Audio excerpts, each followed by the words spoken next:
Hello everybody, welcome along to the channel. I hope you're all doing well. We have got some exciting things to test out this evening on Automobilista 2. So I wasn't sure what I was going to stream tonight. I knew I was going to stream something, but I wasn't quite sure what I was going to stream.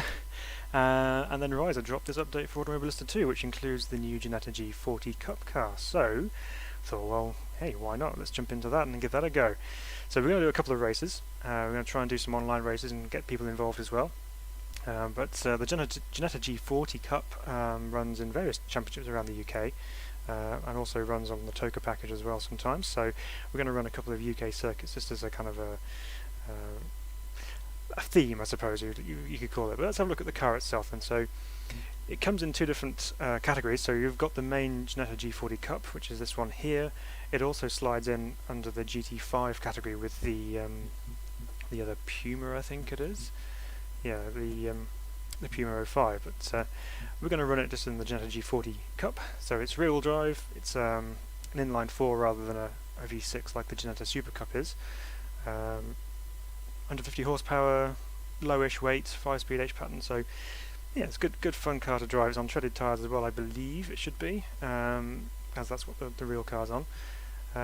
Very limited aero obviously, but still should be a fun car to drive. So let's get this session up and running. We're going to do a 50-minute race. We're going to have 20 minutes of practice, 15 minutes of qualifying as well, just to kind of give a real good idea. We're going to give our thoughts on the car, how it drives, how it feels on track, and generally what it's like and how it sits within the AMS2 framework of cars, really. So let's load the session in here now. So if you're watching along and you fancy joining us on track, please do so. So our server name is SRB Ginetta Cup, so come along, join. There's no password on it, you can just come and join in. But also a little bit of housekeeping to catch up on here. With regards to our subscribers, the channel has been growing over this last year that we've been uploading videos and doing live streams and things, and we're really thankful for all the people who have subscribed to the channel. You're all amazing and wonderful. Thank you so much for your support. But to make it feel a little bit more personal to you, we're not going to call you a subscribe anymore, because that's just kind of it's more like a number type thing. So if you do subscribe to the channel, you will become a what's it called? A teammate. That's what I was going to call it. I've forgotten already. You'll become a teammate of SRB. So if you want to become one of our teammates, hit the subscribe button, become part of the channel, and we'll go along for the journey. So yeah, once again, thank you to everyone who subscribed on the channel. It's amazing. So yeah, let's go for it.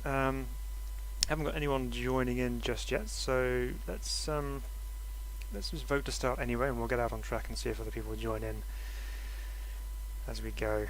This would be a popular thing. It's a new car, so hopefully we can get some people on board, which would be good. So we're at Oulton Park for this first round. I'm going to go to the Island circuit, which is the loop that they use for, or have traditionally used for British touring cars. They have used the international circuit, but it didn't really work as they'd planned, so we're going to use the Island layout. So here we go. Before we go on track, let's have a look around in the cockpit here. So can't really see too much because it's in the dark. However, it's very nicely modelled. Looks really cool in here. Let's go out on track and see how this thing drives.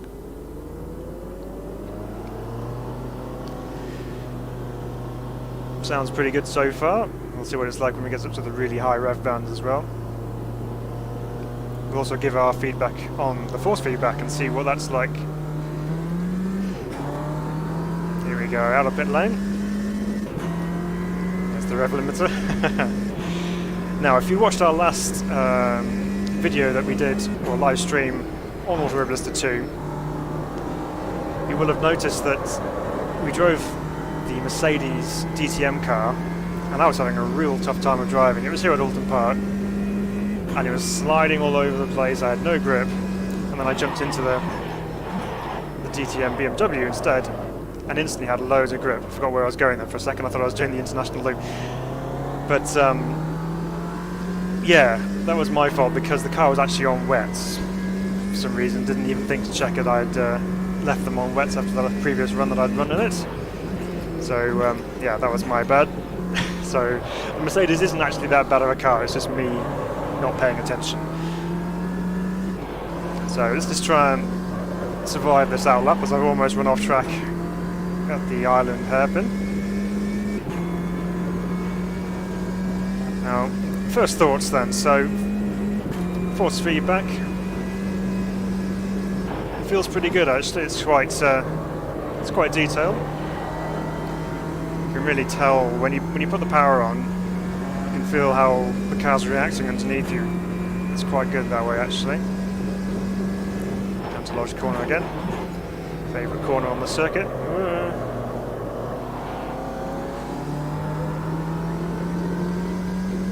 Now the brakes seem to be quite sensitive, so I might have to look into doing something about that potentially. It's quite easy to lock up.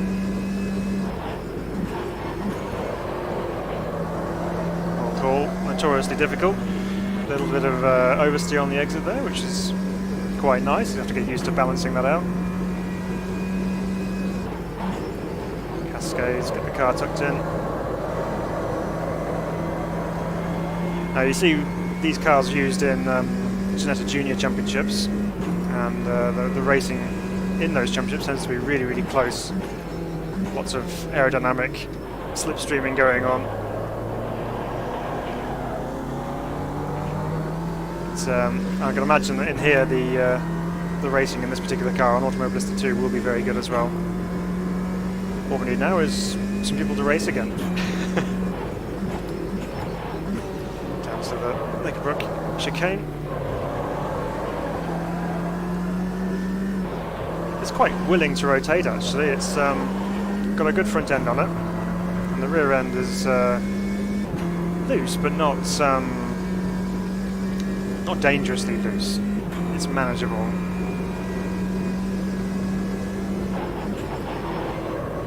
Get it tucked in on this first part here, try and carry the speed if we can. Over the crest.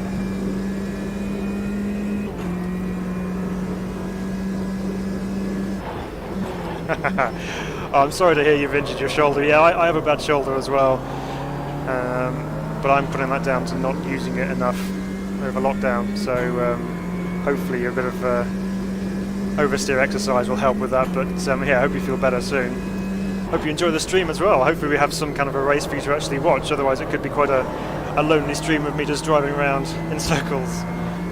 But good to have you on the stream. Welcome along. We might have to re-engage the AI again like we did in the last stream and see how that gets on. There have been other changes on the update for the game as well, so it's not just the Ginetta that they've introduced. There's various other updates in terms of physics and UI and all sorts of things going on. So yeah, so there's plenty to delve into, not just with this car. I did notice that they've changed the tyre physics for the supercart and the karts as well. So we may give that a test, because last time I tried the supercart on a long circuit, I was a bit loose through there, on a long circuit, it's had a bit of a weird grounding out sensation, so we might try that again and see if that's been fixed at some point. Hi Connor, you got the lucky chance to drive one of these in December. Awesome, well, that's super cool. For me, I haven't driven one of these cars, however, it does feel very, very good actually. From looking at these cars on track when I've observed them at various race meetings around the UK, they seem to handle as you would expect them to do. Just by looking at how the cars react on track, you do get a good idea that, yeah, maybe this is exactly how they feel to drive, so that's a good plus. But with the treaded tyres, there's always going to be an element of moving around underneath you, so there's never going to be the full grip that you would get from a set of slicks, so you've got to try and balance the car as best you can and just maximise the grip without overheating the tyres, because as we know with treaded tyres, there's a lot more side-to-side lateral movement within the tread blocks, which tends to overheat the tyres quite quickly, so you've got to be quite careful with them in real life. So it'd be interesting to see if that transpires on the sim as well. So far we have still some quite cold tyres actually by looking at the graphic there, so let's try and get some more heat into them. Even with all my sliding around, hasn't quite heated them up just yet.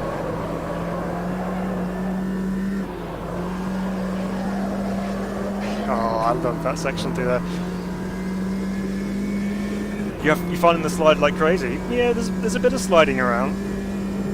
I don't know whether it's encouraged with a bit of trail braking to get that nose in, but it's just, yeah. So it does kind of just hesitate a little bit, just kind of getting in there.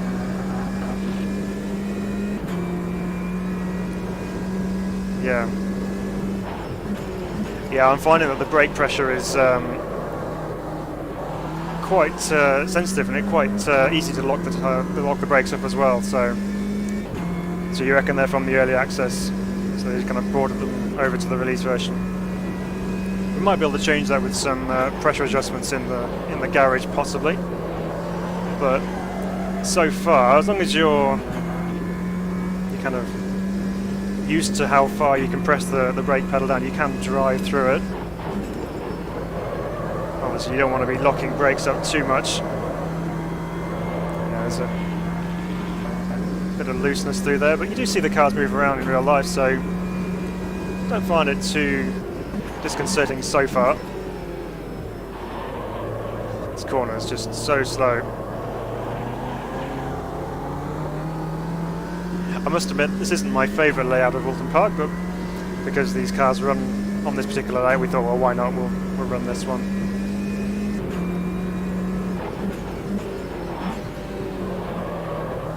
Too deep again into the chicane. Let's balance the throttle a little bit. Try not to bounce off the rev limiter if I can avoid it. Oh dear. We're not really gaining any extra lap time at the moment. We're still down on our best overall time.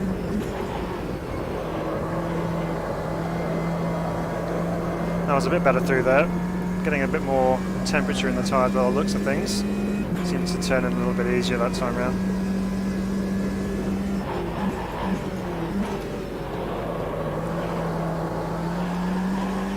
You always have the tendency to oversteer out of lodge corners because of the gradients and things. It's a brilliant corner. Yeah, so G29 pedals, yeah, I can fully see that you'd be playing around with the brake pressures. I used to run Logitech G27 pedals, and I ran them very successfully for years and years, until they started spiking with various issues. I think probably just need a really, really good clean. I cleaned them out a couple of times, but you could never quite get the consistency that you needed out of them. But obviously, because you can't adjust anything on the curves or the load cell, etc., you can't really do much other than just mess around with the brake pressure settings in the garage.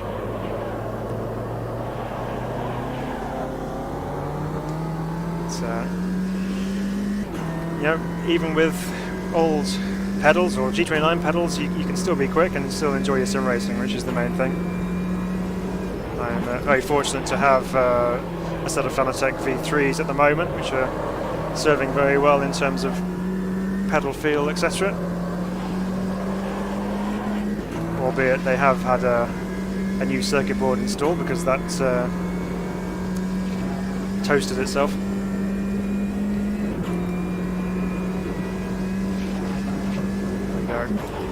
There is once again. Yeah, a bit of understeer on the turn in that time, maybe a bit too much speed taken in, maybe, but we survived.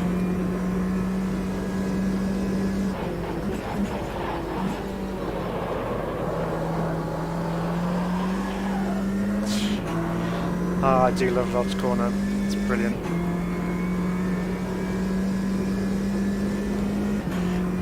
Now, they've also made some changes to the damping on the force feedback as well in this latest update. I do remember driving something just the other day and it felt really odd, as if there was no connection to the road whatsoever. And I can't remember what it was actually at the moment. But in contrast, this does feel much better. It's actually, you know, giving me good feedback through the surface and through the wheel. A little bit up on our time here, which is good. One of the other things they've changed is the live track.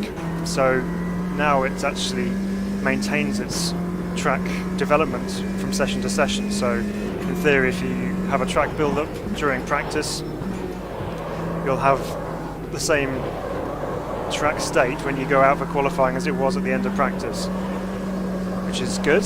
Allows for a bit of continuity.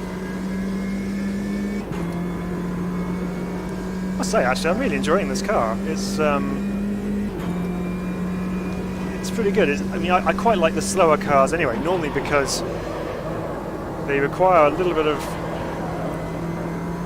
finesse in terms of driving and getting the absolute maximum out of them, because you've got to carry your speed so much more efficiently. But this car just feels like a fun little car to just hustle around. Alright, let's just finish this lap off and we'll go jump into the garage and see what options we have to play with. So we have gone touch quicker as well, which is nice. Right, let's go back to the garage and see what we've got to deal with here. So, advanced mode here. So my downfall of the tyres last time, yes, they were on wets and they weren't on automatic by weather, so that's what caused my issues. I'm going to leave those as they are. So obviously tyre pressures, yeah, you can adjust them, which is good. Might put them down just a touch to try and get them warming up.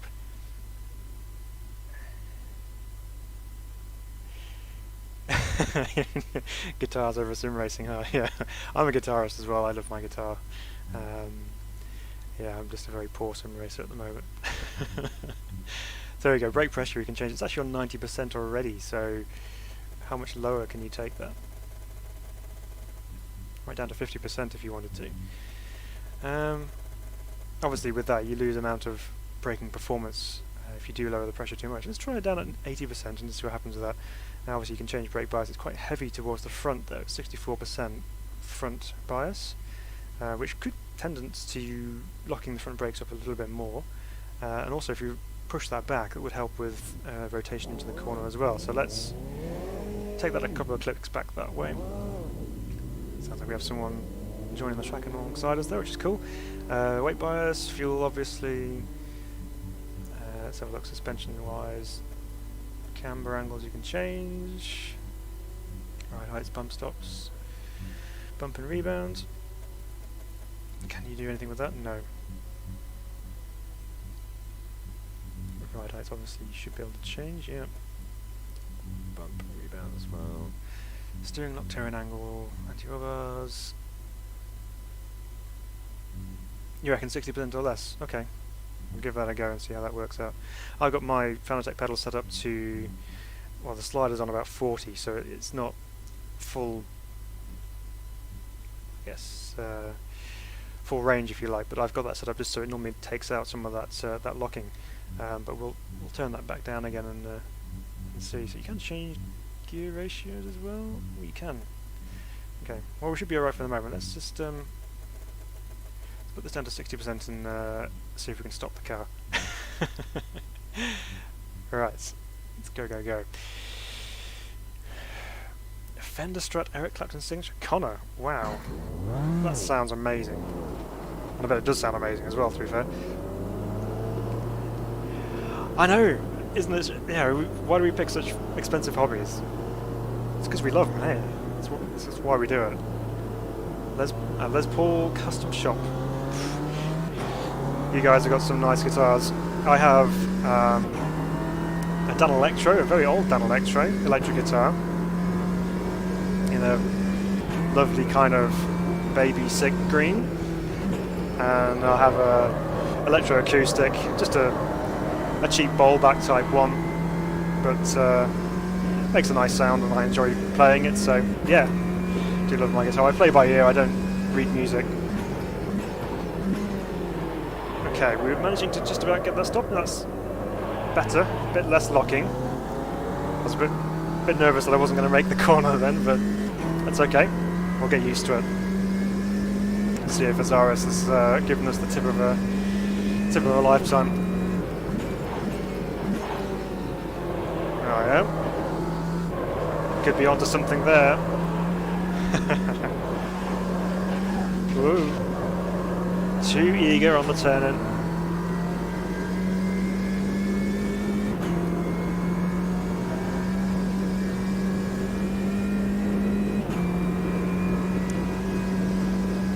So Druids once again.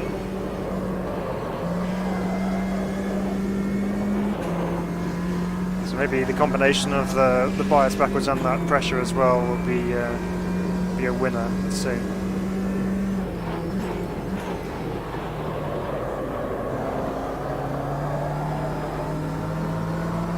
Not too bad so far.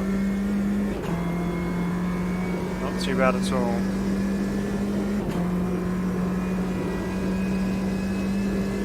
Let's see what it does in terms of lap time performance. Does feel a bit better going through there then. Felt like it wanted to go into the corner just a little bit more.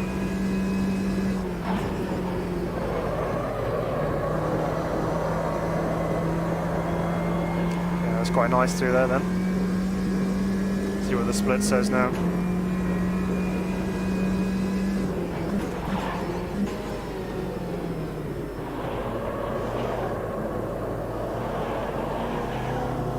I thought the split was there, maybe it's not.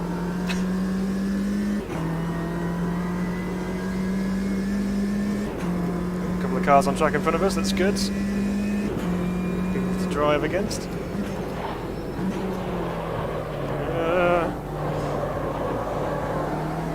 Not the line through there, I must admit.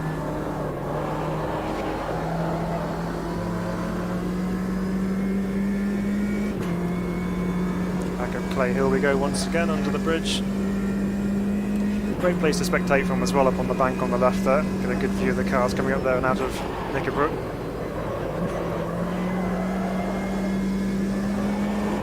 Probably can take a bit more speed through there. I feel like I'm wimping out a little bit. Okay, here we go.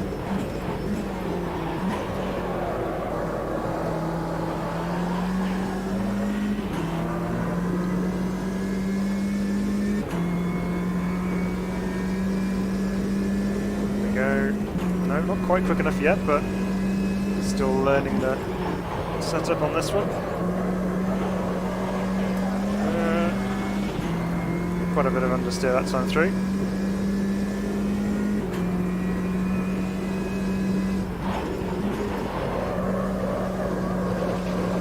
Just a little bit of oversteer. Just on the way in there, just enough to kind of rotate the back end, and we caught it quite quickly, so that was alright. Let's try first through here. So it's probably going to be too much. No, this is not quite GT4 class, it's just a little bit slower. It's down as GT5, I suppose, but the G55 Super Cup is the GT4 spec car.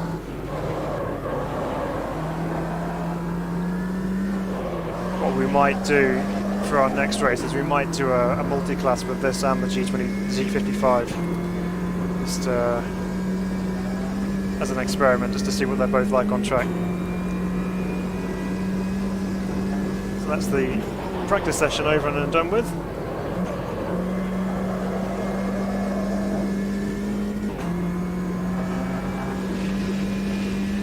Wasn't watching where I was going, hence the grassy moment.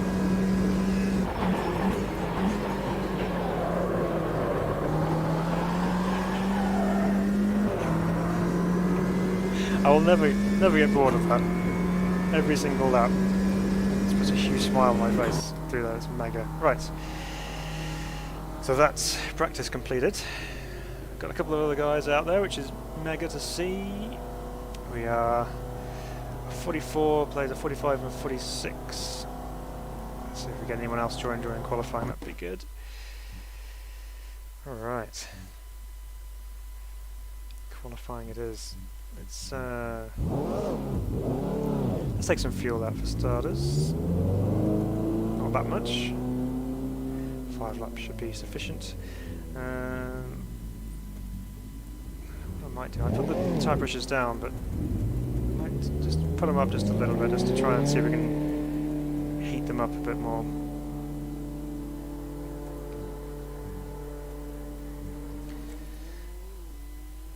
Okay, what's the weather doing now? We've got it on random weather, by the way. Okay, so hopefully this is just fog. Alright, it should be okay, I reckon.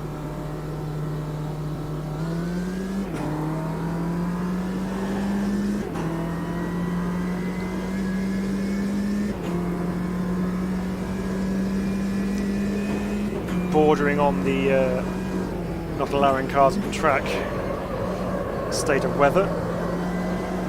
It's not quite full heavy fog. Marshals can just about see from marshal post to marshal post, so that's all we need to get going.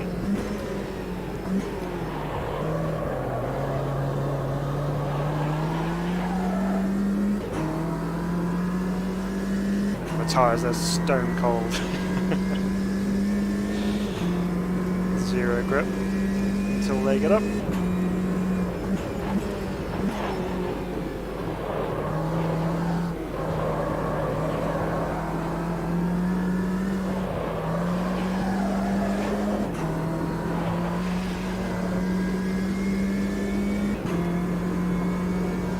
I am enjoying this car, it is good.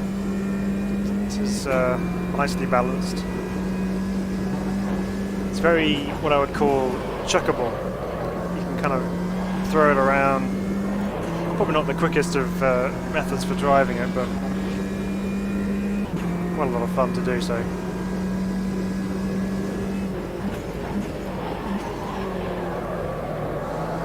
Oh, I just rotated into there beautifully that time. Just coming off the brakes and the front end just started straight for the apex, which is mega. Okay, let's see if we can get a good lap in here.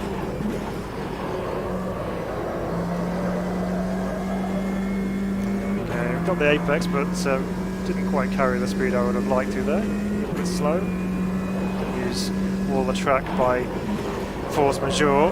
It's more of a case of me driving to the track out point rather than having it pushed out there by the momentum. Oh, grab limbs just don't help.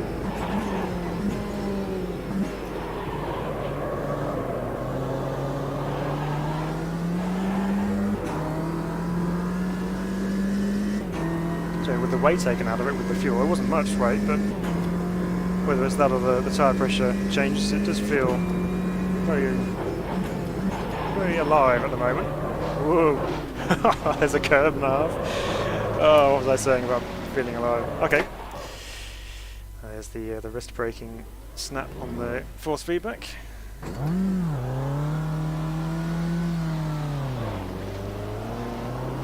And that, ladies and gentlemen, is how not to set a qualifying lap.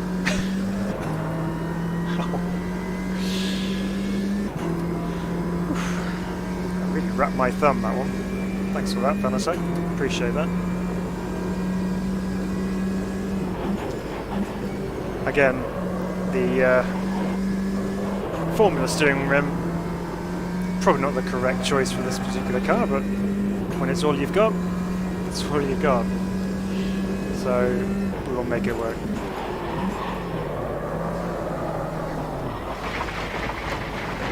I can't let go of that one. What is going on? Ah, dear me. Right. That's interesting. It's all because I said, oh, it's behaving beautifully.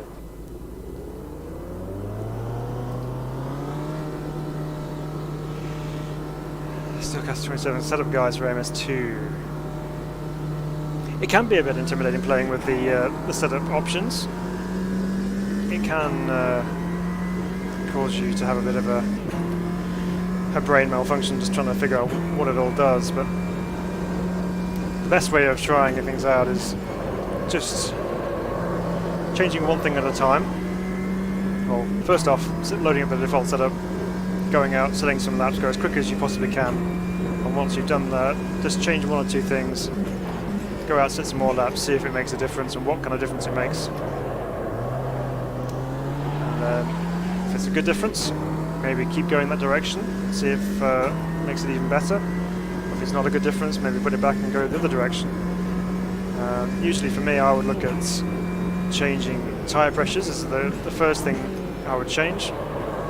Then if I'm not happy with the balance of the car, so say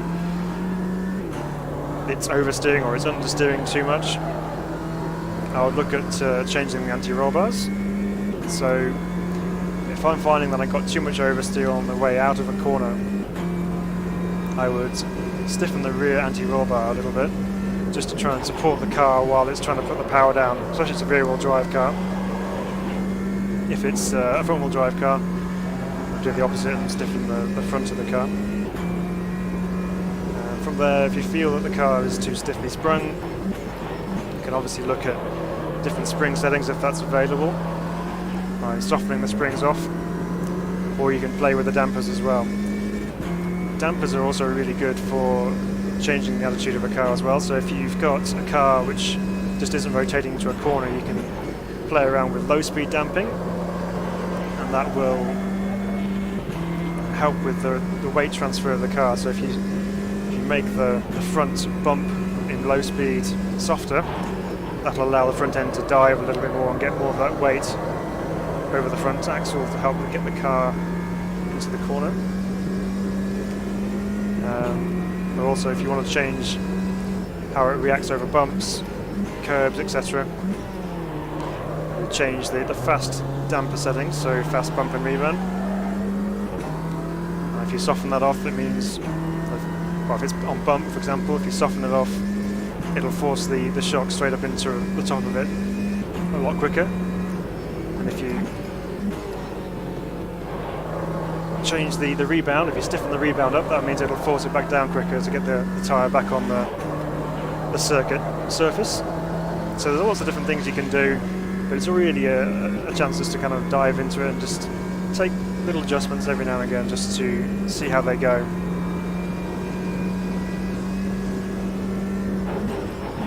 We might look to do a setup guide video in the future if that's of use.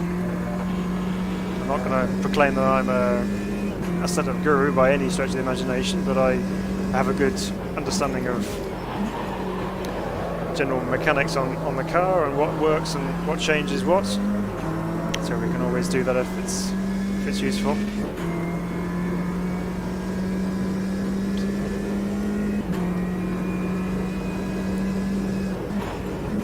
Well, we survived that lap, which is good.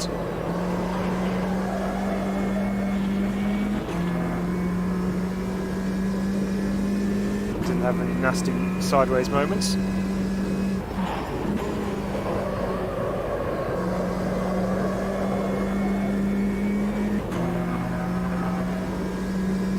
I'm not going to say it. I'm not going to say that the car's behaving well, because it'll just come back to haunt me.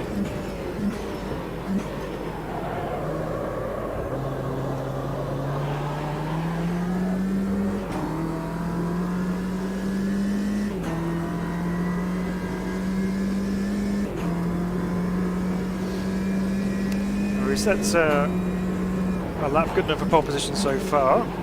We should be on for a slightly better one this time round, hopefully. Just trying to use the throttle just to rotate the car through the corner.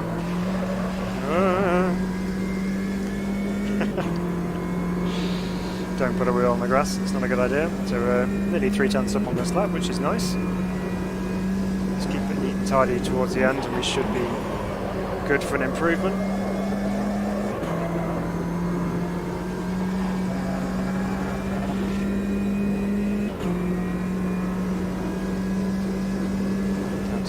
Final time. Oh, that's a little bit enthusiastic on the entrance. Do we improve our time? Do we? Yes, we do. Oh, 0.687. Not bad. Okay. Oh dear, let's pull over this side here. Go back to the pit box. How are we looking? A couple of seconds difference there. Alright. What else can we maybe change in here? Let's go advanced here for a second.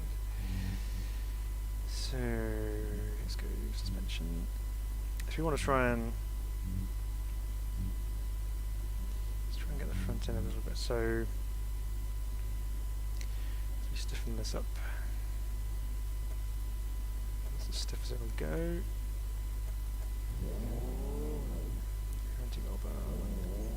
Can we stiffen that? We can. Let's take it at one click. Don't want to go too much. 4 minutes left of the session, but let's see if this makes any kind of difference.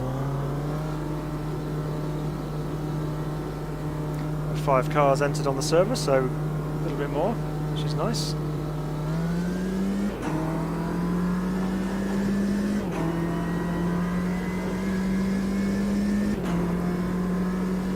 Guy behind us here, we're going to let him go possibly, unless we can clear him a little bit and hold him up.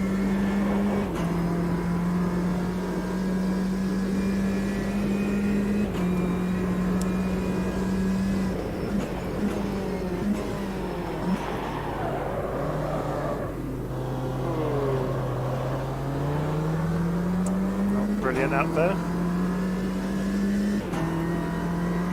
Yeah, absolutely. We can do a live stream version of the setup guide and we can go through it. Definitely. We'll look to get that sorted.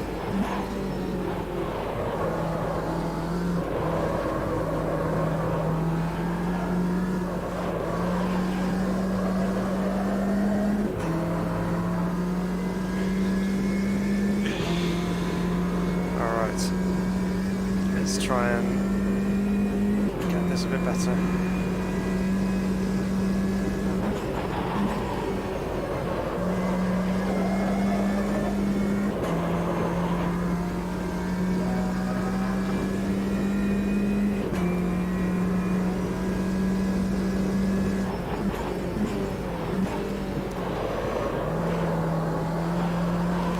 Feel like I need to bring my braking points back on a couple of corners just because I'm just overshooting the turn-in point, so I'll try and put that into effect this time around.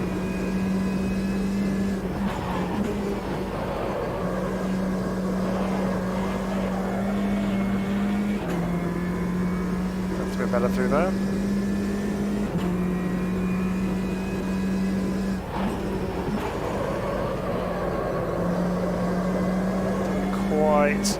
Catch the apex as I would like through that one. We're through.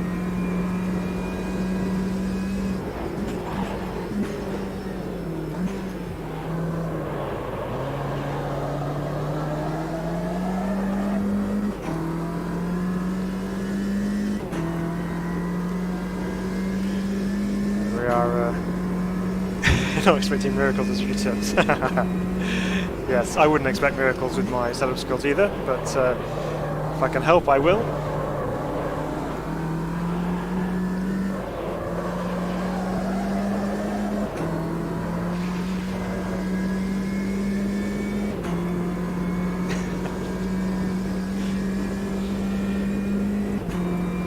Just a minute left of qualifying now. Last chance to get people in on the server if they want to come and join.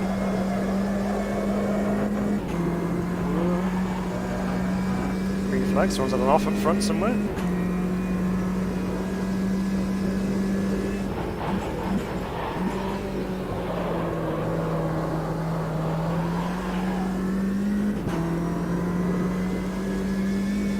There we go. Will this be an improvement, I wonder? No. Far from it.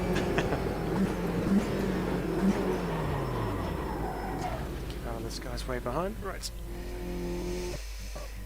No quicker then, but that's alright. In fact, if anything, it felt a little bit worse. So let's just put that back down to where it was.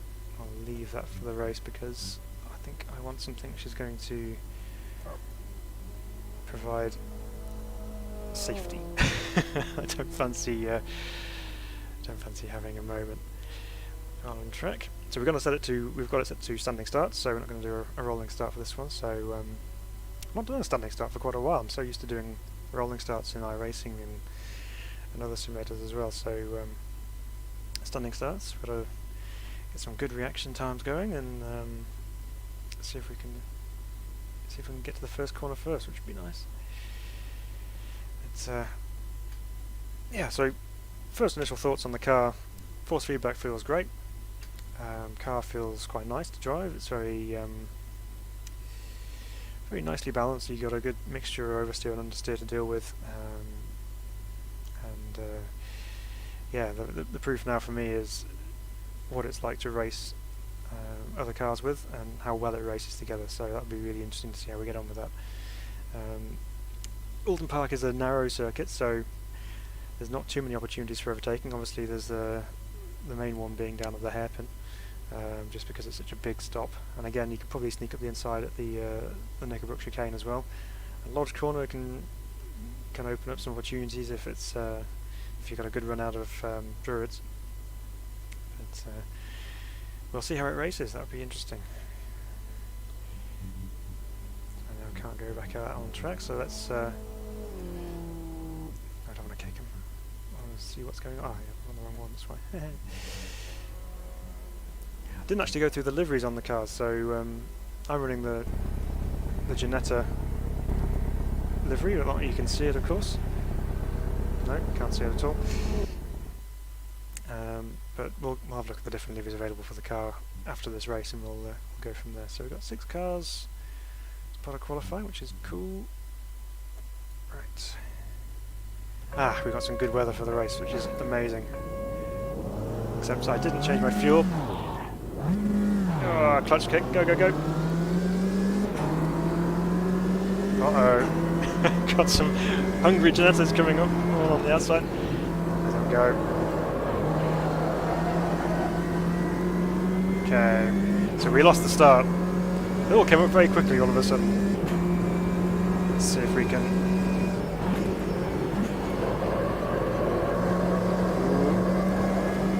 It's gone a bit wide. Gonna run on them on the outside here. Here we go. Oh, everyone's right up behind. On the wrong side of the road here.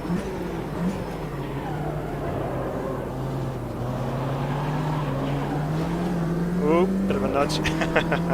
I've turned damage off as well, so if anyone does get a huge shunt, it's not going to end their race, so it should be okay. Ooh, got someone trying to have a dive up the inside. Thought better of it.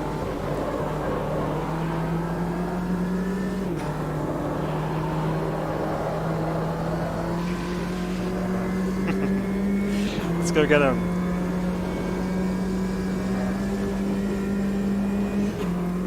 Got a bit of space behind us at the moment, so that's good. We can focus forwards.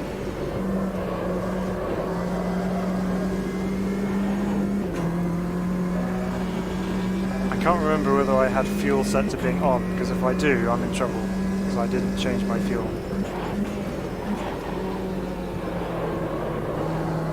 But if not, we've got away with it. So far, Gillis Holman ahead of me is doing a good job.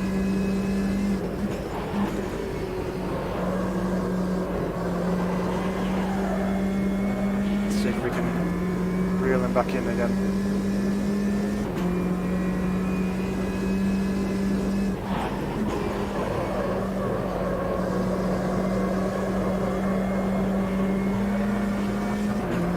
And he's doing well, to be fair.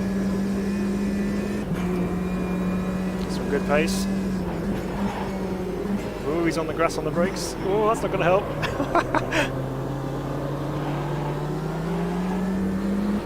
Oh, good save. It could easily have been straight round, that one. So got away with that one very nicely. Still got nice and there's space behind.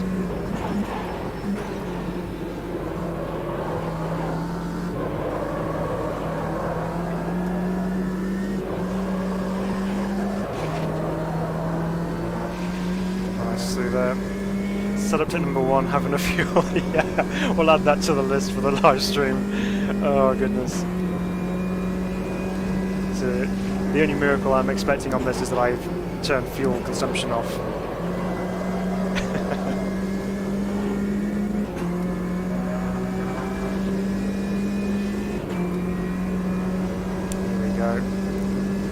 nice position here.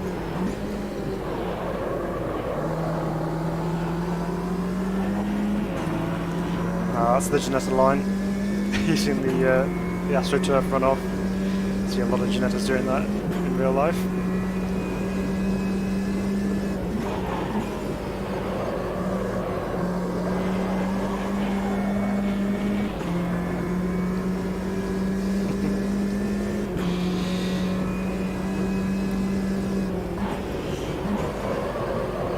Oh, he's sideways. Lose too much momentum, actually, surprisingly.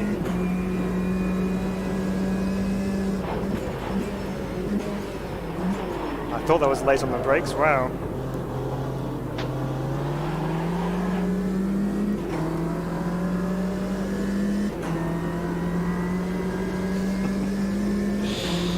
He's making a couple of mistakes, so we'll keep the pressure on and see what happens. We've still got 10 minutes to go.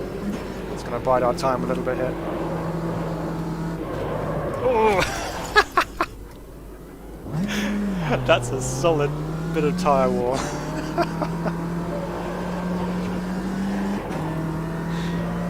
Oh, sorry. I don't think I could have done much there, to be honest. But luckily he was able to get back up on all four wheels.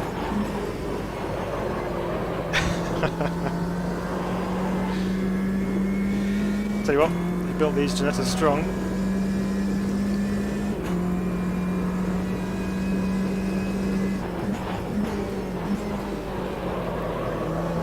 Well, that's a shame. Could have had a good race though. I don't think that's him behind. No, it's someone else behind. That's the Deer Leap Armco barrier I'm heading towards.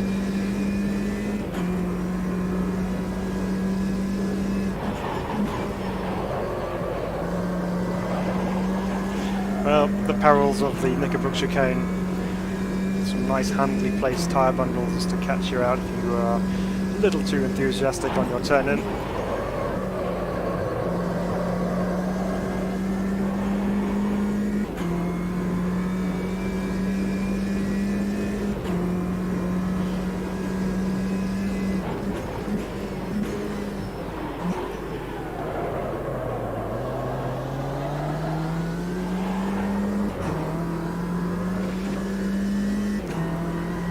I don't know how many laps I've done so far, but I had 5 laps worth of fuel on board, so fingers crossed we'll be alright.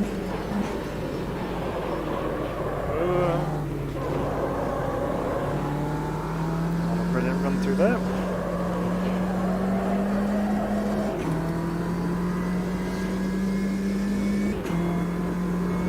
Can't see him further back as well.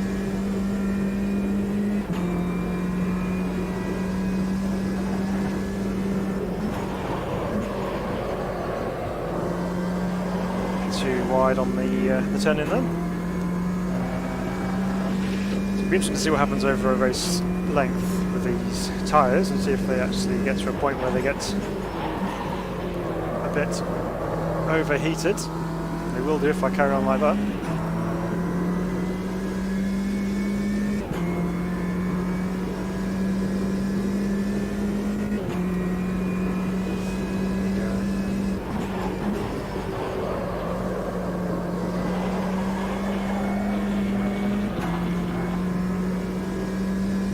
Bad out of there, just a little bit of oversteer just to carry the speed. Let's try and get the car tucked in a bit more that time.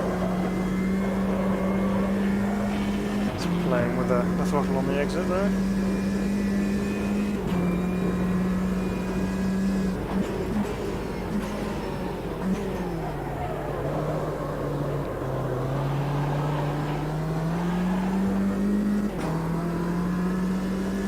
Oulton Park is definitely one of my favourite circuits of all time. I'm very fortunate that I live less than an hour away from it. I was a season ticket holder at one point in my university life, so I was out there pretty much every weekend for all forms of motorsport, which was awesome. Obviously the main events that go there, touring cars, GTs, etc. I think they're brilliant. that you can get some really good club meetings which take place, which have a variety of cars racing, and it's always really cool to see, and often produce really good racing as well. So it's just a lovely place to even go and spectate. There's so many nice viewing areas, and it's just a nice place to walk around, really.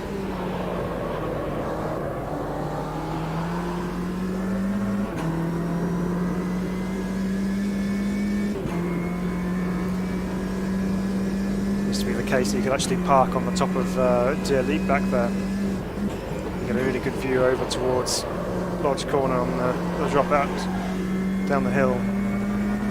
But they've now put fencing in, so you can't actually get up there, but you can obviously walk up there and sit on the hill. But it was particularly handy when it was, say, an April or a September, October race meeting when it wasn't particularly pleasant weather. Just go and hide in the car.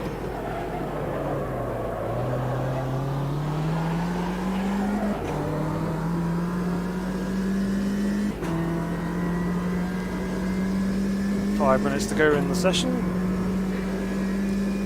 E2 is back there somewhere.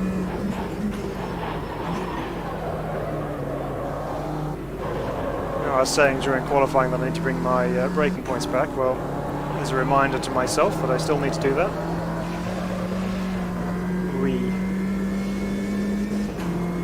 Just not quite getting at stops, and therefore I'm just missing the first apex, and that just ruins the run through the rest of the corner. So need to get better at doing that.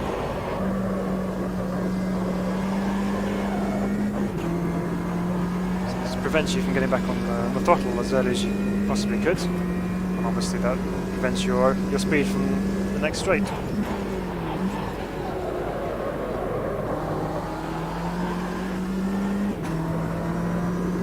a better line through there that time. Done a track day at Oulton Park as well when I had my 205 GTI stock hatch car. That was a lot of fun. Got to experience the gradients and the wonderful corners for myself, and it was, yeah, magical day, that one. Really enjoyed that.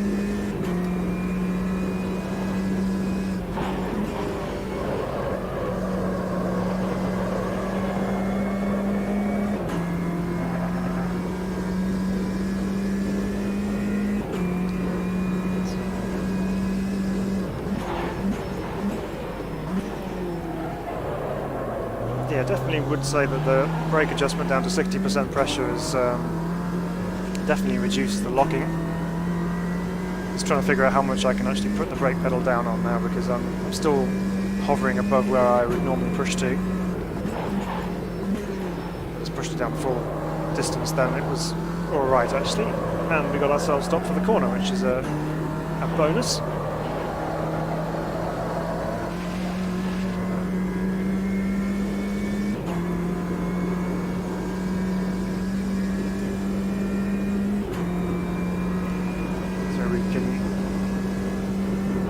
Add in the G55 Ginettas in the next one as well, just for a bit of multi-class fun.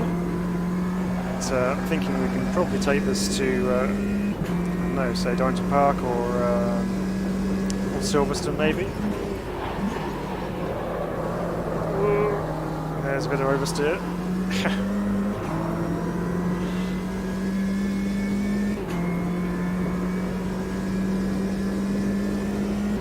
I dare take it to Cadwell Park, as much as I love that circuit.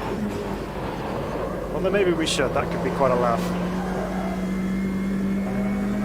Yeah, you know what, I think I'm going to do that. Next race we're going to do at Cadwell Park.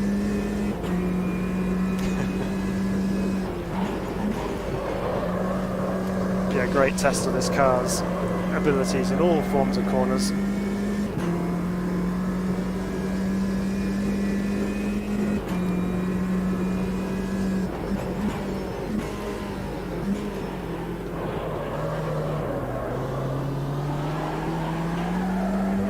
How are we doing, Mick? You okay? Good to have you on the stream. Welcome along.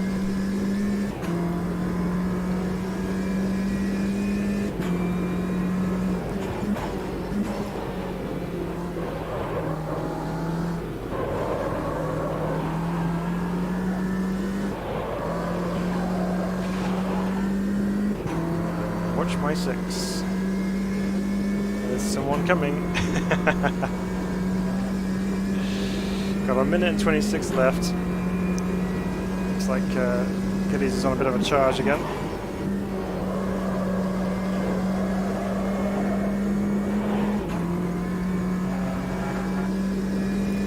Yep, he's definitely got some pace, that's for sure.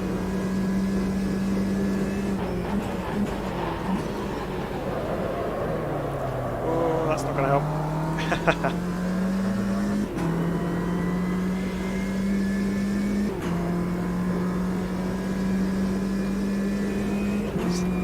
Coming, 50 seconds left. This should be the last lap, maybe.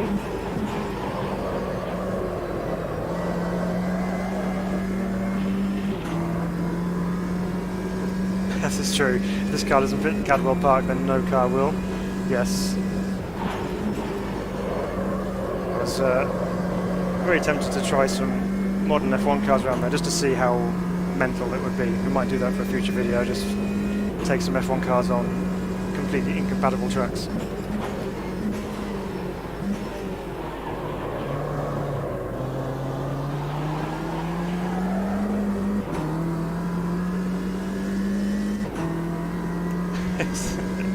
He's coming.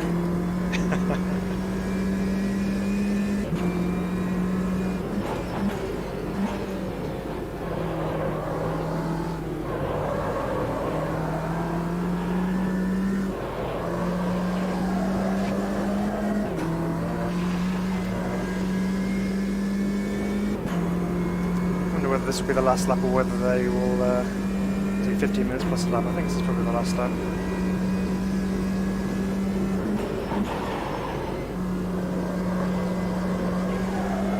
What I might do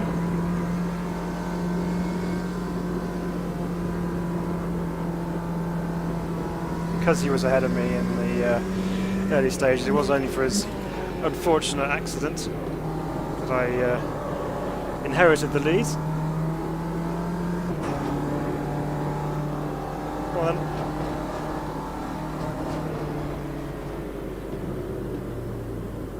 It's all yours. Very good. Well, that was a lot of fun. I mean, I know we had a bit of a empty race for part of that, but when we did have Gillis in front of us, that was some good racing. So we'll return back to the lobby and we'll set it up for some Cadwell Park action. This could be interesting. Right. Second. Cadwell Park. Go. So while we're here, let's have a look at these liveries that we can choose from here. So obviously you've got the Ginetta look like this one, the black, orange and white, which is quite cool. Some yellow, some orange, green one's quite nice. As is usual with the Automobilista 2 liveries, they all feature some element of fictional company sponsors. Obviously a couple of like the Endor one there, which is Fanatec related, Club Sport as well. But quite a few different liveries to choose from, which is pretty cool. Gives a good variety on the track. We'll run with a different livery on this one. What should we go with? I quite like that one actually. We'll run that one. I've always liked a blue race car. Any car fits Cadwell, not all drivers could fit those cars. Yes, they do look rather small, don't they? There is room inside them. Every driver, not all drivers.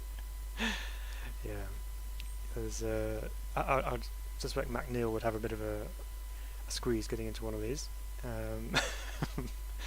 But yeah, so that should be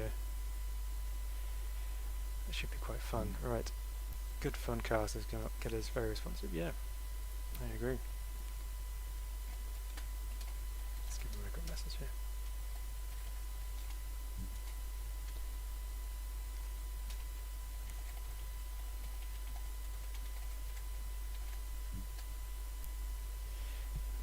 Right, we'll get the session underway, and once again we'll let people join in if they want to.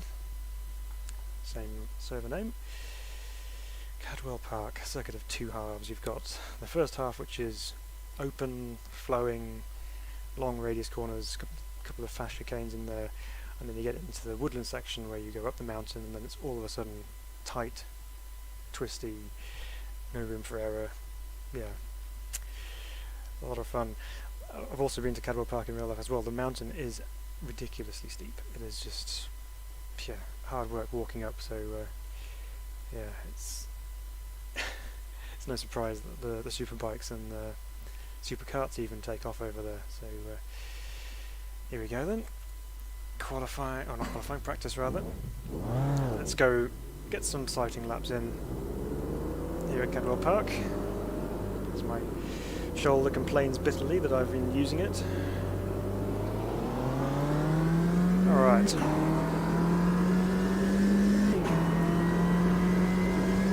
First corner here at Cadwell Park. Really quick uphill left. Followed by a equally quick double apex right hand. You're going to have to leave it out before bringing it back in again as it drops away on the apex there.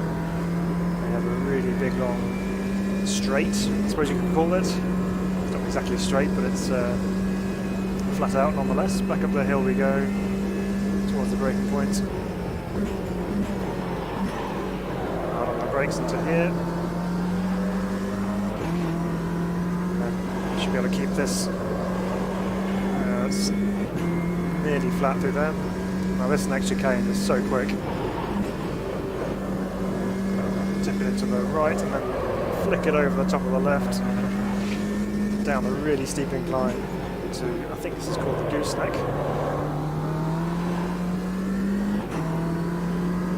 Quite easy to let the car run away into there. Now we approach the second half of the circuit, starting with the mountain, or at least the approach to the mountain. Come on, go! There we go. We'll just clear these bollards out straight away because they're not going to last very long. Yes, this bit is more like a rally stage than a racetrack. Mentioned in a video that we did around here in the Caterham Superlight quite a long time ago, it feels like now. But going through that section just after the mountain, it's just like ski Sunday. You're just kind of just like moving around. Oh, that's almost flat through there. That's going to be a scary corner. So easy to catch a wheel on the grass on the outside there as well. Yeah, need to push up that hill, especially if you get the run like I did. Then we need to maximise our speed out of the run up to the mountain, I reckon.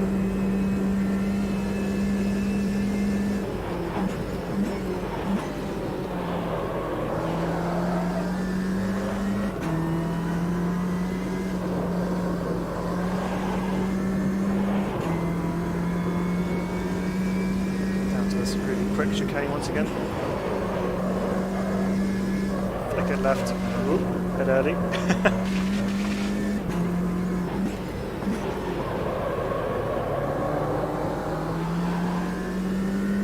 Oh, we didn't actually open the server up for the G55 as well.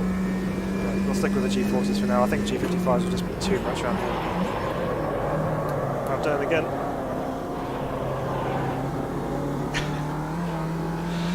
Not the run up the mountain. They do actually do a circuit rally championship, which does come to Cadwell Park.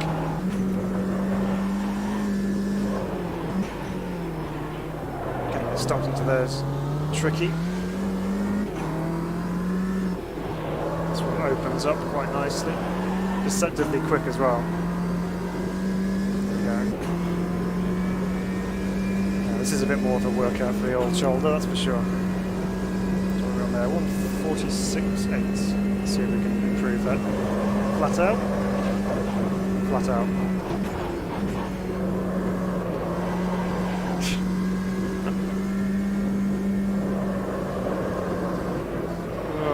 I turned in too early then. Tricky corner to get right, that one. You've got to be quite brave in terms of how far out to the left you leave the car before you turn it back into the right. It's yes, candy flick into the mountain. Yeah. It's Not my best idea. Let's try and brake early this time and actually give ourselves half a chance of surviving.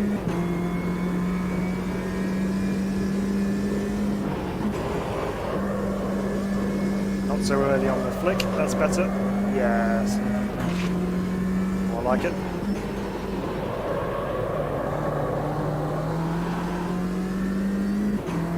Now, this isn't going to be a fast lap obviously because we invalidate going off on the grass. Now, get the braking done earlier.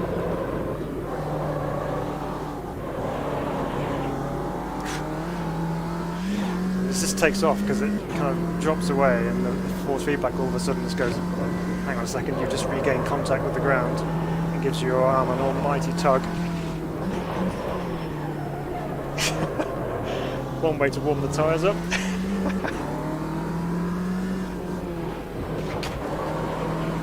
Don't need that bollard either. They're just there to be hit, aren't they? Those floppy markers. They're just there just to say, hey, this is your apex. Come get me. Okay, flat out through turn 1 once again. Let's try and keep it on tarmac through turn 2. Keep it out left. That's better. Better.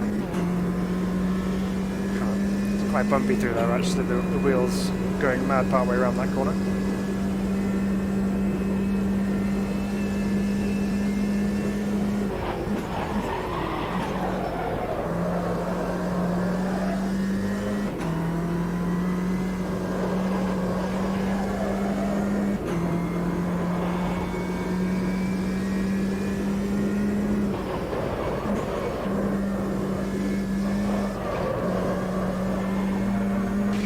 You have to have your wits about you driving around here, that's for sure. And a little too quick into there that time. Quite like the little touches. You've got the Ginetta branded gear shift indicator and the little mini dash in front of you as well. It's quite nice.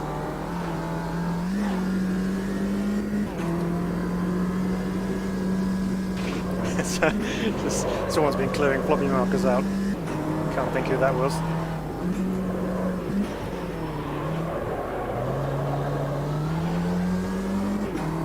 It's a bit neater that time through there. No, that wasn't the greatest exit onto the main straight.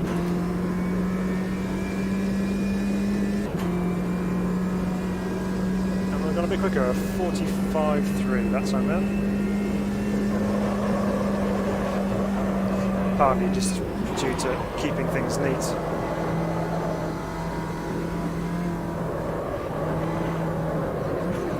No. I don't know. There we go. Parked it. We're all good. Back to pit box. Tell you what, it's thirsty work. Yeah. Right. Shoulder. Alright, what can we do here? Did we actually save? No, this did save the brake pressure at 60%. Did feel like it was locking a little into some of those corners, but that's okay. Where are we here? Anything we can change? We can't soften that off anymore. Camera angle, I don't want to go too aggressive on that because there's quite a lot of camera on there already. Can probably try and stand up the rears a touch. Try and help with a bit of contact patch. Excuse me. Cool, hiccups. Alright. Let's try and go again. Yeah, it's I enjoy this track. It is this is very challenging in the right car. It's quite challenging in any car, to be honest. But yeah, there's so many fun cars in AMS that you could use around here. I mean, some ideas maybe like the Formula V or Caterham's obviously really good around here as well. Hey, why not even try the trucks? That could be a laugh. Not quite sure how well they'll go up the mountain. Interesting experiment to do.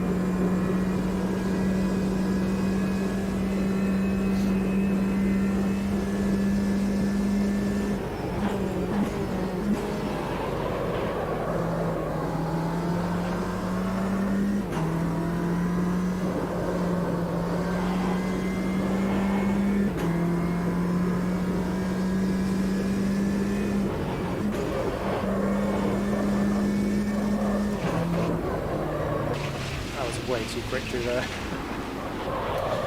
Don't kill me. There we go. Just a quick J-turn. Not going fast enough.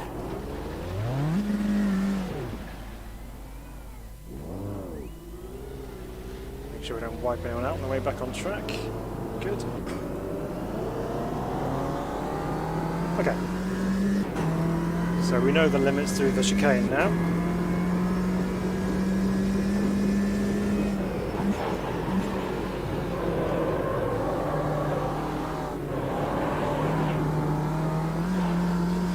Big force feedback wobble right the way through there.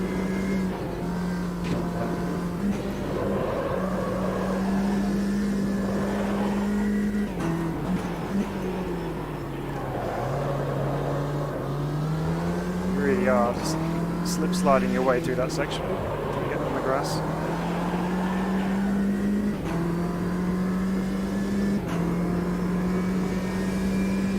Okay.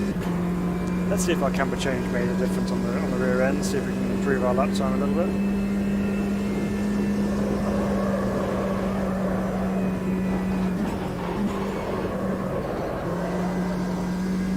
Go over to the left, wait.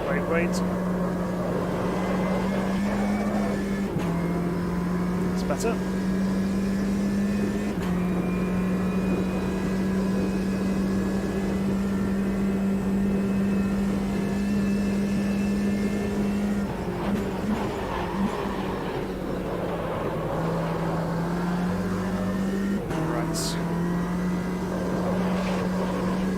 Try and keep it as flat as I possibly could through there that time. Getting a few stutters though, I don't know what that's coming through on the stream.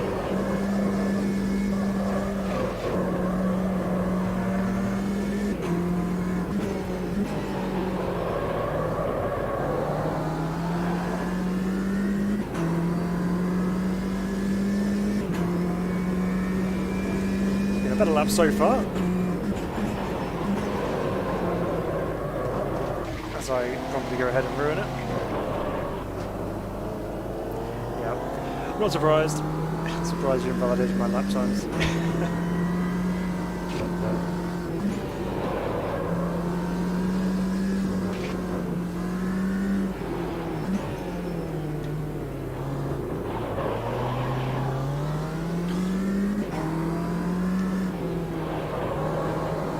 try and get a half decent run out of there if we can.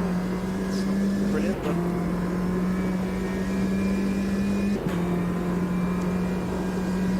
yeah, it's good to see we've got the medical helicopter on the right there, just for me when I mess things up a little bit. Oh, that sounded like a big crunch.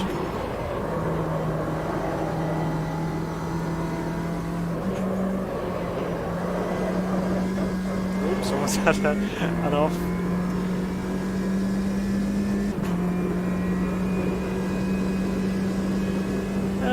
The grass is quite slippery in RMS2, however, it's not quite as slippery as I found it in iRacing just recently. If you do touch it in iRacing, it's very much game over, but on AMS2 you can at least get away with it a little bit, kind of get back on track. Whereas if you touch the grass on iRacing, it's like it's been rained on for the last 2 weeks solid. There's just no grip whatsoever. Sideways. But yeah, once you're on it and you're trying to get back onto the track, yeah, it can be quite slippery.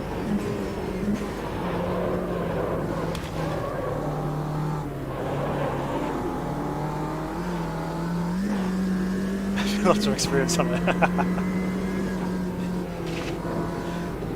resident grass expert.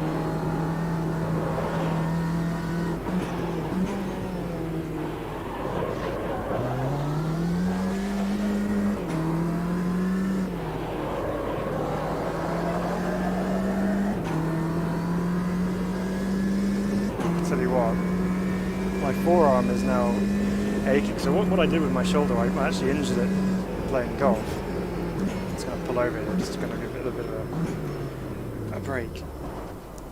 But yeah, I injured it playing golf. Kind of on the follow through, it kind of rolled over and was really sore there. But since having that, it's now started knotting up loads, and then it's bringing pain right down here, which is uncomfortable and unpleasant, must be said. Oh dear. Right, so what are we on here? So 45, 51, 58. Yeah, big spread of lap times on there, but it's not an easy circuit for sure. It really isn't.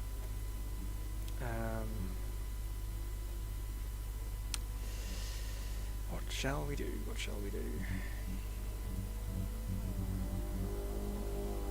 What do I feel in the car's needing more of? It's quite bouncy. I can't change springs or anything like that. Can I add more rake? Yeah, I will. But that's going to make it more oversteered. So I'm going to just take a couple of mil of ride-out off. Bump stops. It's just fast bump. Can you soften that? Can't even do anything with it. Yeah, that's right. Anything else we can do to this thing?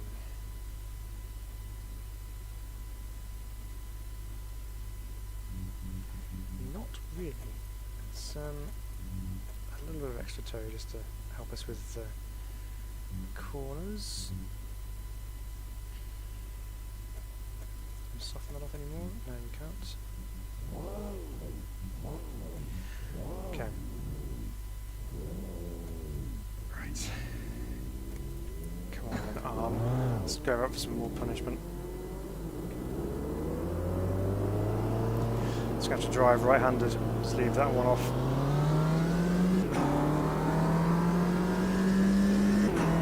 Oops, what's the line?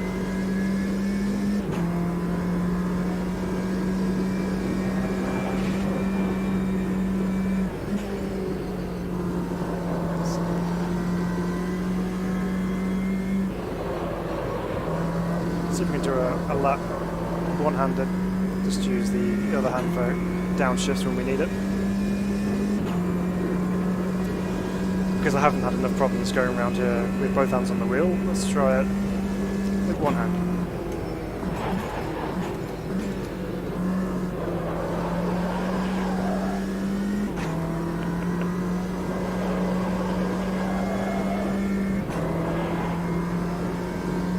Too bad so far.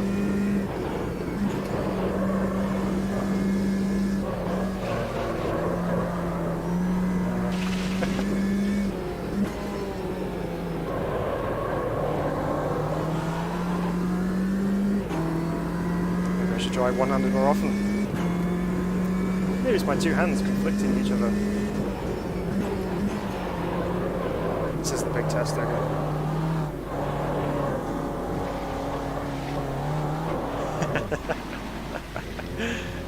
Yeah. Maybe not. Okay. Back to full strength again.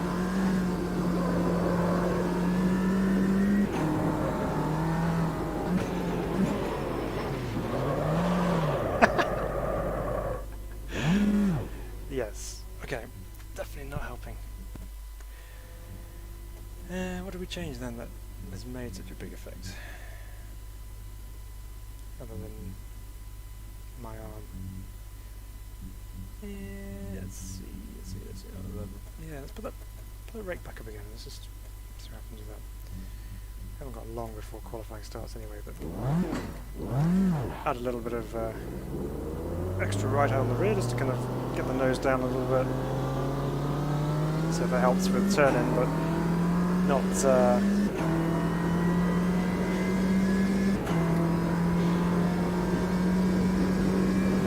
getting having too much oversteer is not what we want, really.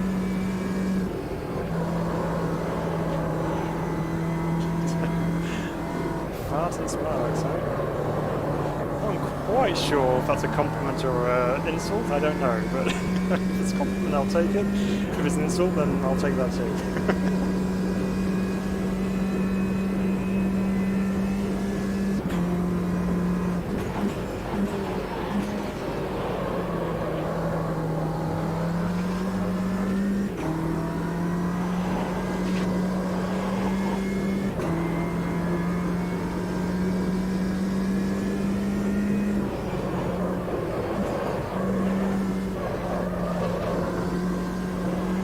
Oh, got you. Yep, yeah.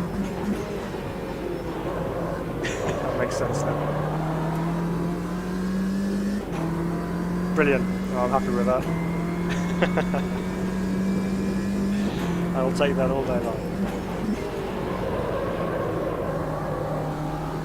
No, I've never heard that. I spent 5 years living in New Zealand. I've never even come across that. And it's obviously an Aussie thing, but working for Australian companies as well.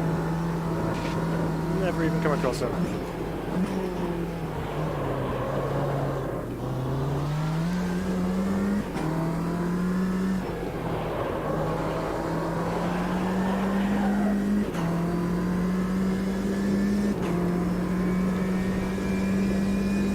It's like my garden path. It does exist, yes, I've been there, yes. I've been there in real life. I can testify that it is a real track. It's very narrow, as you can tell. Tell you what, if you have a garden path like this, I want to come visit your house because that would be quite fun to drive down. It was one of my dreams at one point is to own a house where we actually have a driveway where you can actually have some fun coming home. Okay, well, we've only got one other driver on track, so this could be a very lonely race.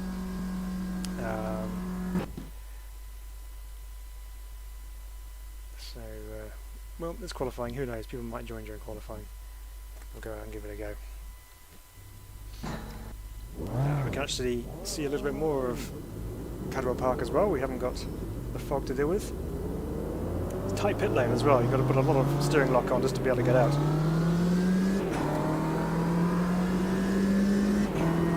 It is very well suited to the bikes. The superbikes have a meeting here every year. It's one of the highlights of their season. It's one of the most highly attended races of the year as well, purely just so people can watch them take off over the mountain. But yeah, it's a very popular circuit with bikes. It does work for cars as well. Oh no, we're not going to get into that argument.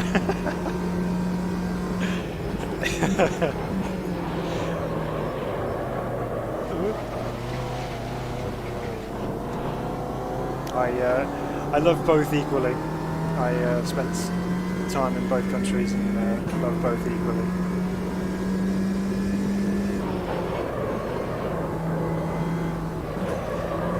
I could certainly use some of the sunshine that they're enjoying right now, that's for sure. It's 4 inches worth of snow outside, so a bit chilly.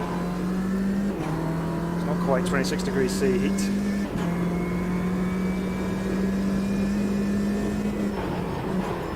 Brake early, get the car turned in, take out the bollards. Oh, I missed that one, shame.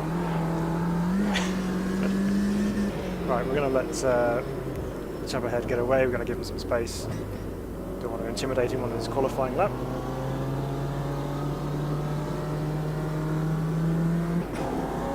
They've actually opened this area up quite a lot because there were banks either side, so that was a big steep bank there, which if you got a little bit out of shape or offline, you just plough straight into this massive grass bank. So it is actually a bit more open, believe it or not, than it used to be. Here we go then, qualifying lap coming up.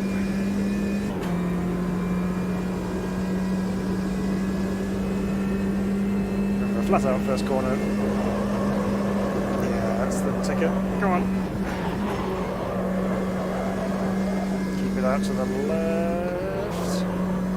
Dab of brakes just to settle the car on the way in. If anything, actually increasing the ride height at the rear seems to have help the balance a little bit. Might just be me.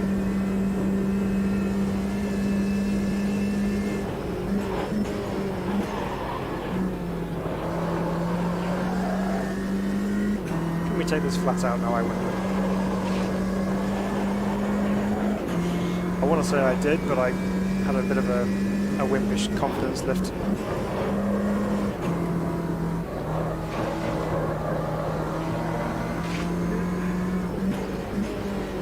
It's a little bit on the edge through there that time.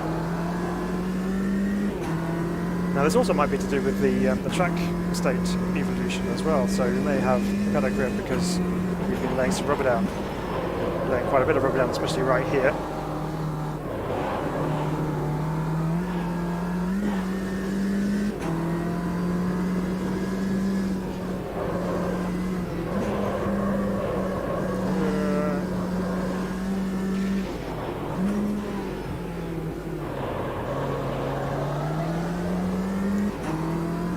Survived it.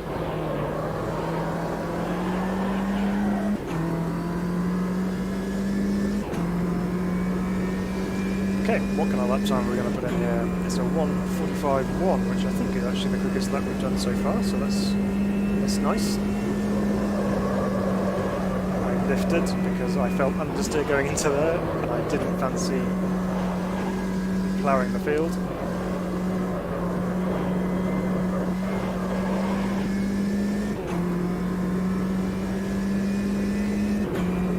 Probably hurt our lap time just a little bit, but probably not too much. Down marginally.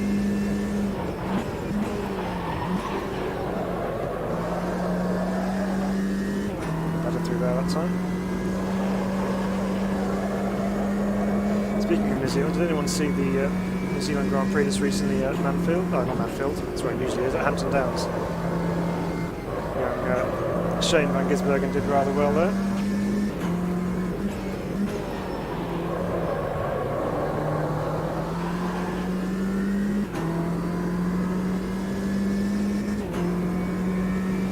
Down marginally, not by a huge amount.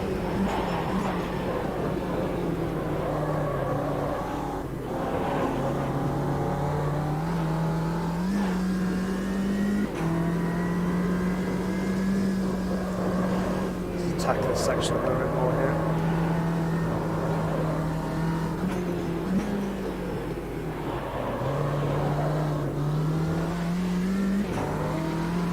Felt a little bit better, apart from the grassy moment on the exit there.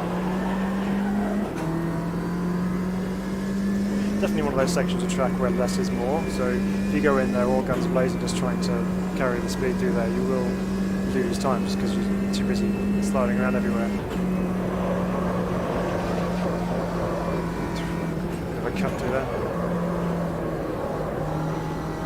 Not as much of a cut as that chap's doing in the field.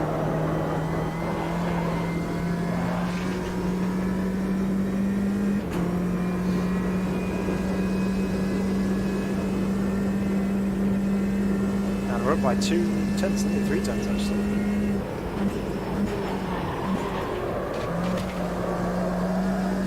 Backed it in there a little bit. Dirt oval action.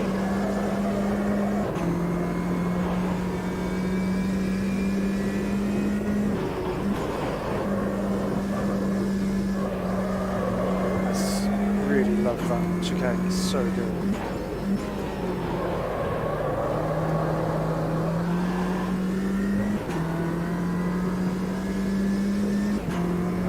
Massive amount. The tyres are nice and green now as well, so we've got the full grip available to us.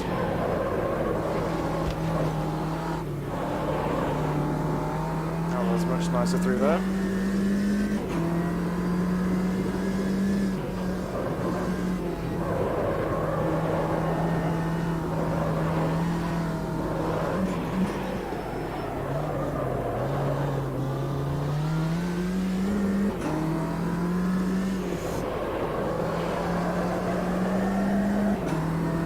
Tell you what, when you get this circuit right, it's so rewarding.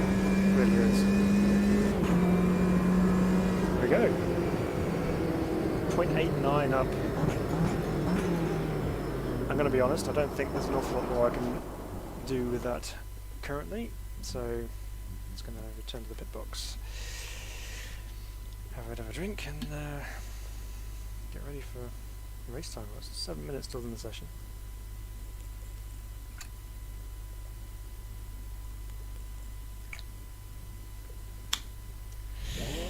It's better.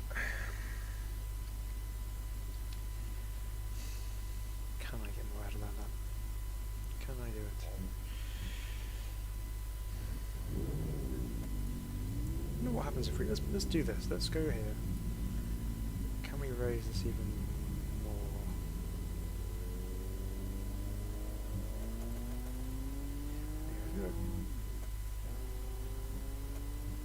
Let's put it at 100. Why not? Full wet.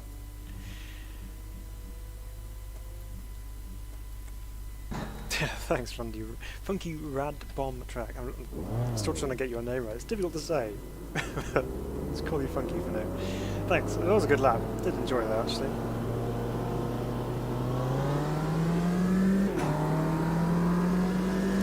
Here we go again. So with our rear end firmly up in the air, and our head down, let's see if we can improve on that 144.2, which was considerably quicker than anything else we've done so far.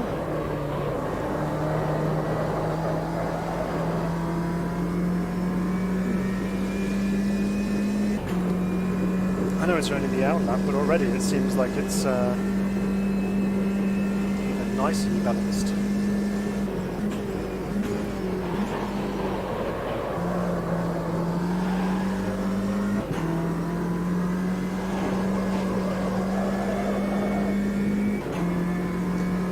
The more laps I turn in this car, the more I enjoy it, I think. Hang on a second. Where did this guy come from?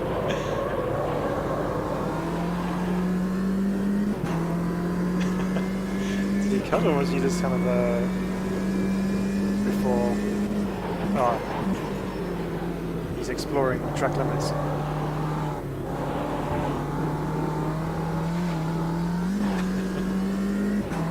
Very easy to do around here.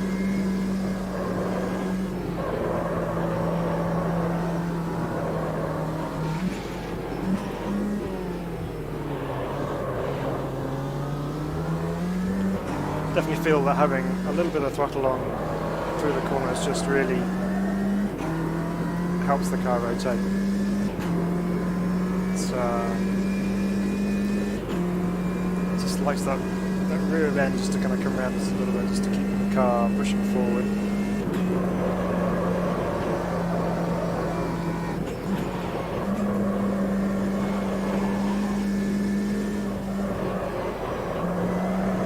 Oh, that's stuck beautifully through there. Wow, okay. What a difference that's made.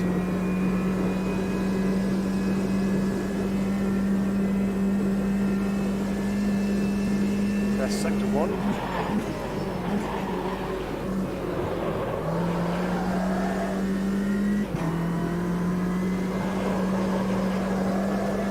Oh, I see. Okay.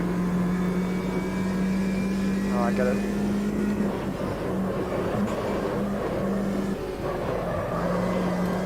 Oh, that's a big sideways moment.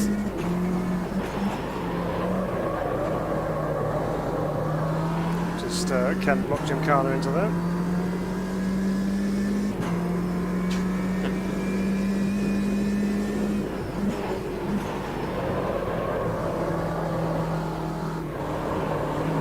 Oh, yes. It was almost like it was just ready to turn in for the right-hander then.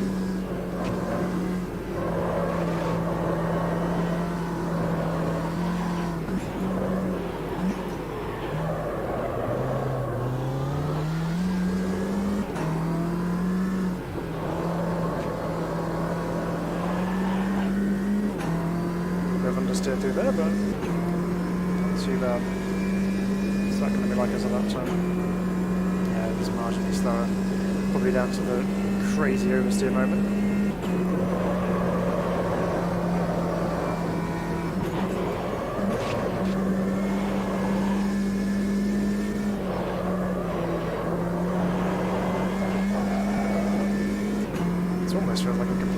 car now.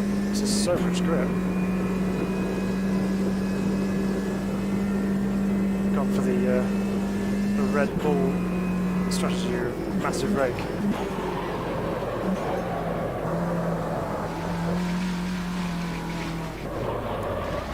That was never going to improve. Right, back to box. Save the arm. Oh, goodness me. It's one of those niggly things that just kind of really annoys you because it should just be fine. How's fire rate getting on?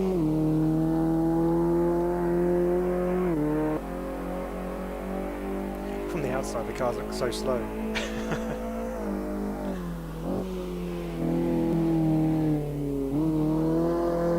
That's right. Just doing the corners, good.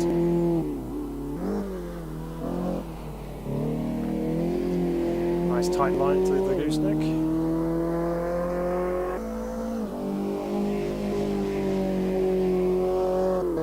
Now, what's going to happen with the mountain?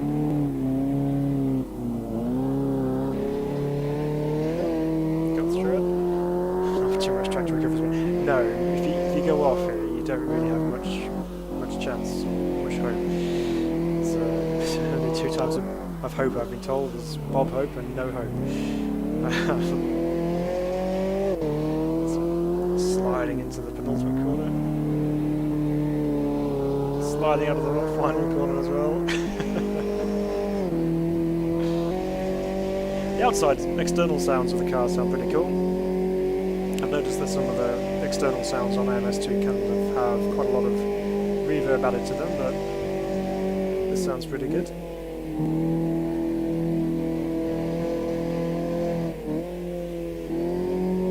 Now, I know there's probably going to be a few people who are just going to mention that this particular car obviously appears in Project Cars 2, so it's just be a straight Project Cars 2 port over to AMS2. And it may well be true that they've used the model for it and things, but they've still got to put it into the game and tweak it to how they like it and how they want the car to behave on track. So it's not a direct copy and paste from Project Cars 2 as far as I'm aware. I'm sure they wouldn't just do that.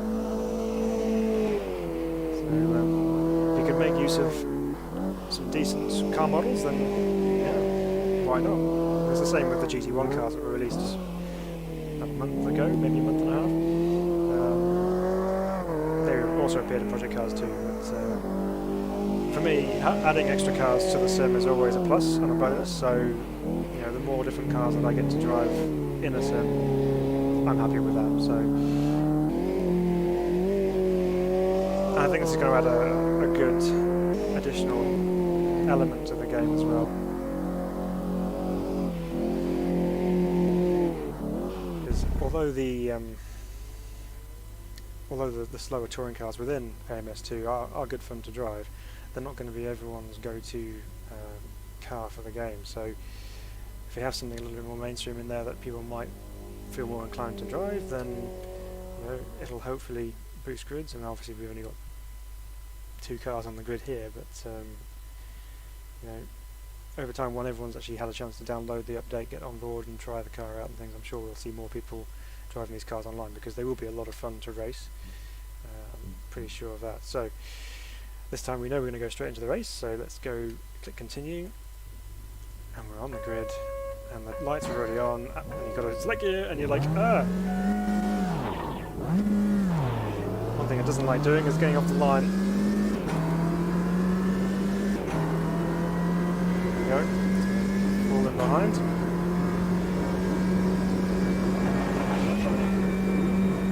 Smash that curb. Luckily we've got some nice weather for the race as well, which is good. Let's see if you can stick with me. Let's go.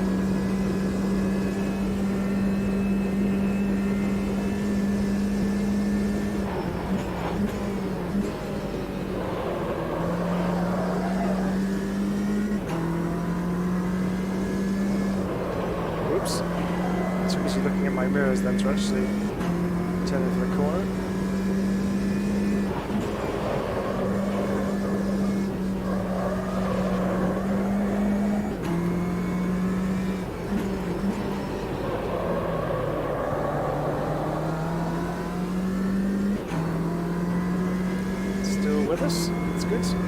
Yeah, I can't quite see my mirrors from the cockpit view here, so I'm going to have to just keep using look back just to keep an eye on the guy behind. That's not my best run through there.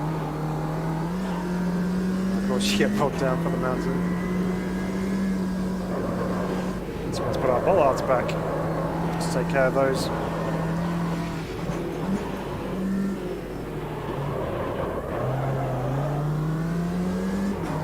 Sebastian Ogier into the penultimate corner.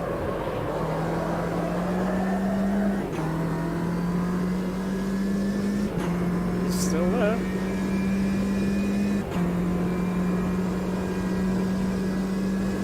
Still right. Flat out. Turn in. Oh, there goes a wind mirror. At least that's what it sounded like. You have that of the chassis cracking. Side mirror, side window gun. Still there.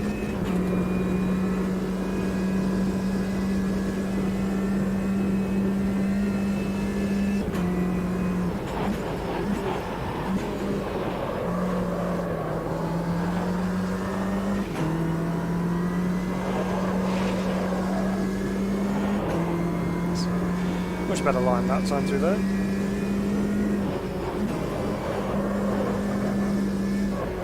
That was an early turn in. Still pointing in the right direction. I really should stop cursing myself by then. Honestly, every time I say something about surviving or not spinning, it happens.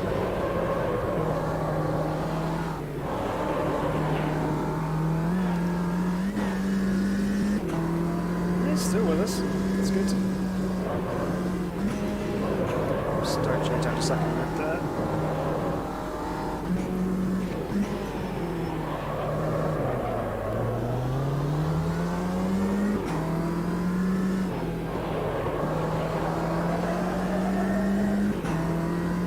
Just trying to keep the race alive, you know? Okay, interesting. 45.9.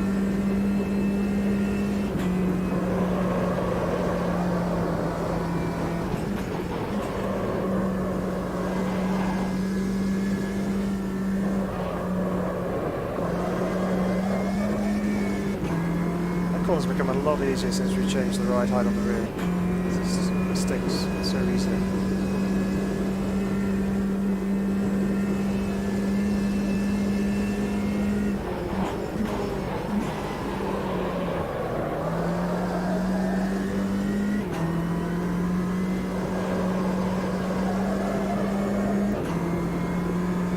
Let's try not to cut too much grass this time.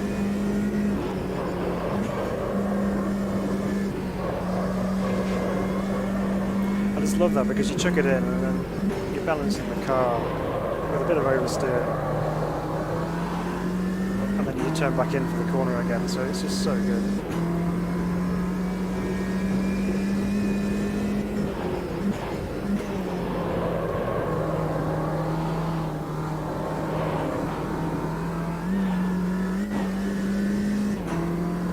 So look at this, we've only got 2 cars in the race, but we're still having fun.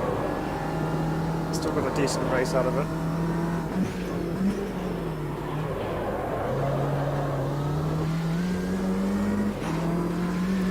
I just love to see what it's like with a full grid of cars.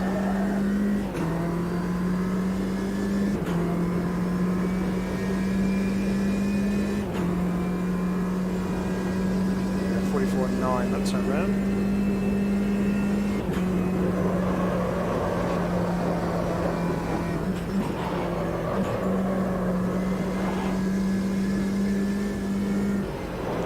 Tight. Too tight with the entry into there. Ruined the track out point on the exit there.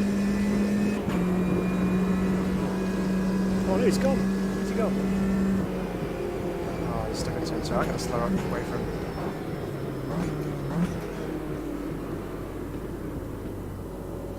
There's no point both of us having a lonely race for 8 minutes.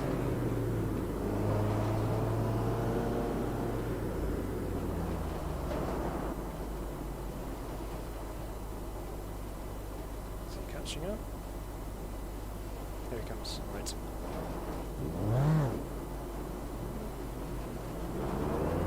That's very gentle of you, thank you.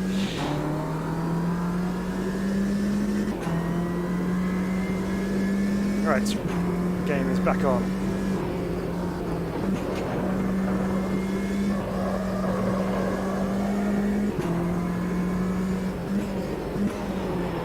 Trying to get the oversteer on the way in this time because that's not helping us. So, brake earlier, get the car stopped. So now 22 seconds down this lap. That's fine.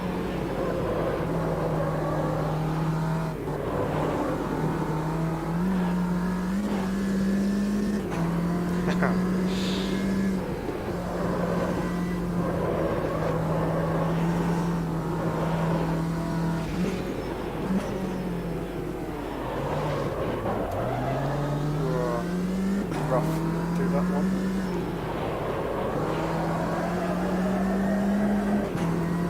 Just about see him on the corner of the mirror there.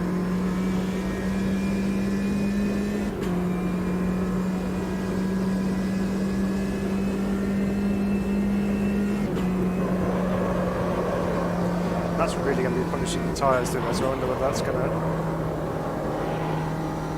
hurt them over the race distance.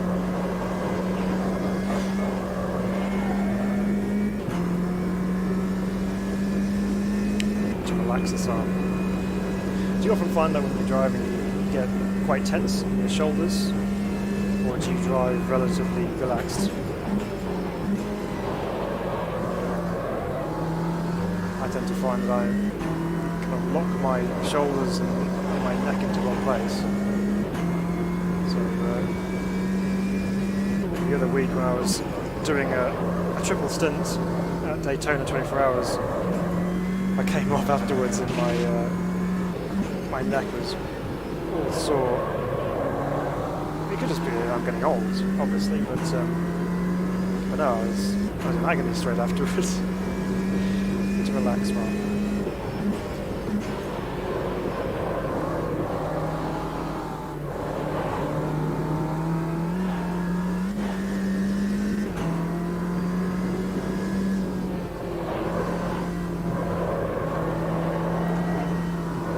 Let's get the car to the right just to keep it on track and get a better braking point. Better there, that's much better.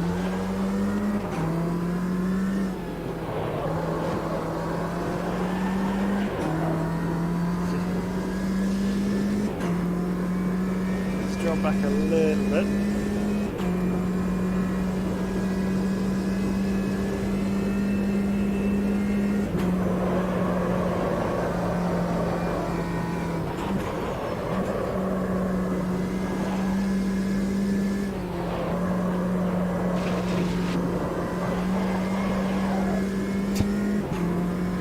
Example of opposite lock on the exit.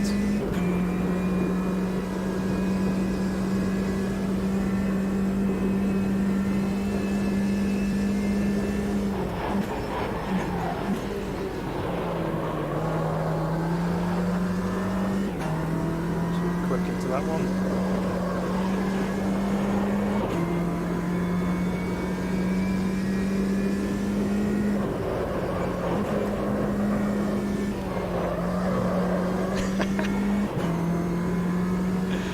Oh, I love it. My tyres don't love it, but I love it.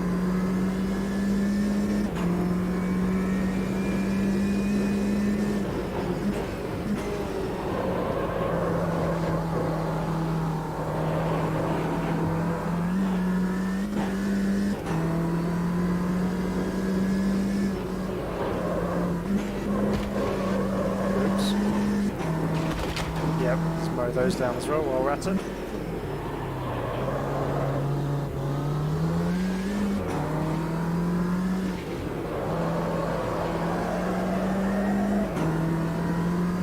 How many bollards will be left on track by the end of the race?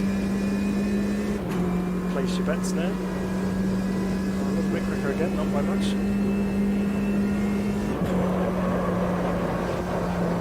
Enjoy that first corner. Wouldn't want to drive it in real life though, that's for sure. imagine it being particularly scary. I can't lie, I probably would enjoy driving it.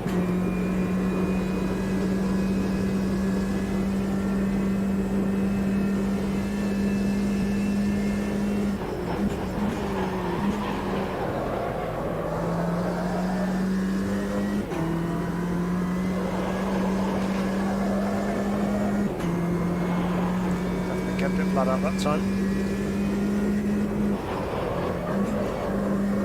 You can tell because I was bouncing off the rev limiter in the fourth on the approach to the chicane then. So that's some good speed going towards it.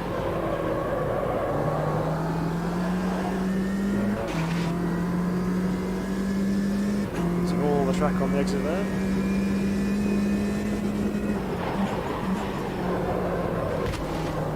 That's another one gone.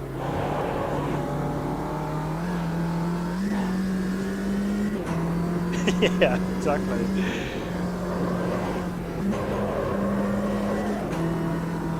More points for more corner markers.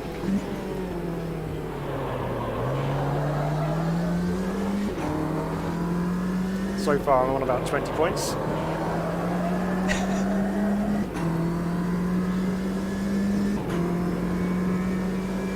He's jumped back quite a bit. Let's bring him back in.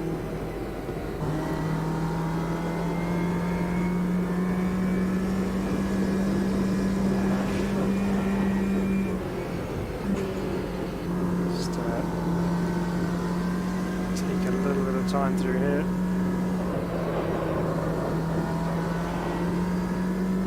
Okay, here we go. Oh no, don't, no. Oh no. Oh, you're so keen to catch up.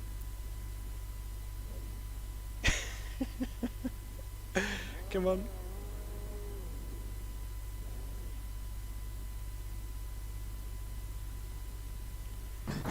Change down, otherwise I won't never get up this hill.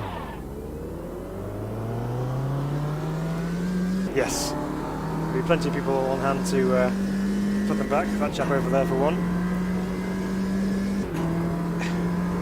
Gives them something to do, keeps them busy. They love it really, the marshals do enjoy it. We all owe a great debt of gratitude to the marshals for going out on weekends to voluntarily help us go racing.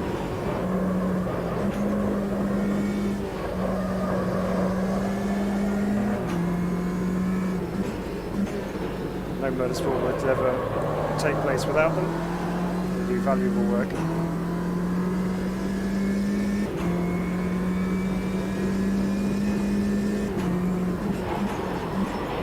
Uh-oh.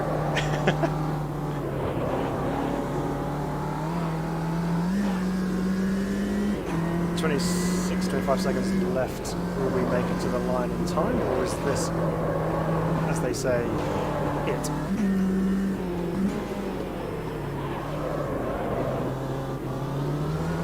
Oh, he's right. He's right with me. 7 seconds left. Here comes the line. 5, 4, 3, 2, 1. Nope, we're done. Well, even though that was a 2-horse race, so to say, that was still a lot of fun. I do enjoy driving this car. It is very, very good. Let us know in the comments what you think of this car as well. We would like to hear your thoughts. If you've not yet tried it, I would encourage you to go out and give it a go. Download the update, get it up and running, and try it out on track. But yeah, car for me feels really good, nice and alive, plenty of force feedback to communicate what the car's doing underneath you, which is awesome. Good fun racing these cars. Cadwell Park's always a pleasure, except when you're in a car which is not fit for it, but we'll maybe do that at a later date. But if you've enjoyed the video, do please feel free to hit the like button. We'd really appreciate it. But again, like we said at the beginning of the stream, become a team member, become a teammate, shall I say. Subscribe to the channel, become part of the community, and join us on events and like this. We can get you all on board and we can have fun together. But until next time, we will see you all very, very soon indeed.